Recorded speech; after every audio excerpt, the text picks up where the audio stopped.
গতিশীলতা জীবনকে প্রাণবন্ত করে তোলে, আর স্থবিরতা আত্মার মৃত্যু ঘটায়। এ জগৎ স্থিতিশীল নয়, অনন্তকাল ধরে এটি চলছে এবং চলতেই থাকবে, ভবিষ্যতেও চলবে। মহাকালের গতি যেদিন থেমে যাবে, সেদিন এই পৃথিবীতে মহাপ্রলয়ের সৃষ্টি হবে। আর এই অনন্ত যাত্রাপথে আমাদের জীবনও গতিশীল। গতিশীলতার মধ্যেই জীবনে বেঁচে থাকতে হয়, আর গতিশীলতাই মানুষের জীবনে প্রাণ সঞ্চার করে। আর কর্মই মানুষের জীবনকে গতিশীল করে। কর্মহীন মানুষ অসাড় এবং অচল হয়ে পড়ে।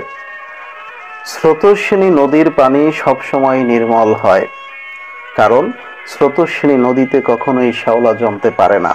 পক্ষান্তরে স্রোতহীন নদীতে শ্যাওলা জমা পড়ে এবং সেই পানি খাওয়ার অযোগ্য হয়ে পড়ে, ব্যবহারের অযোগ্য হয়ে পড়ে।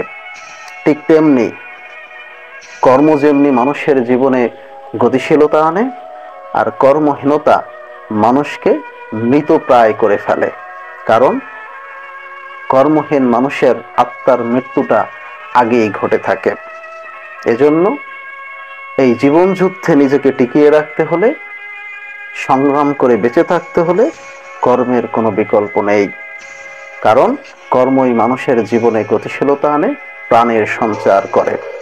আর কর্মহীন মানুষ অচল এবং অসর হয়ে যায়।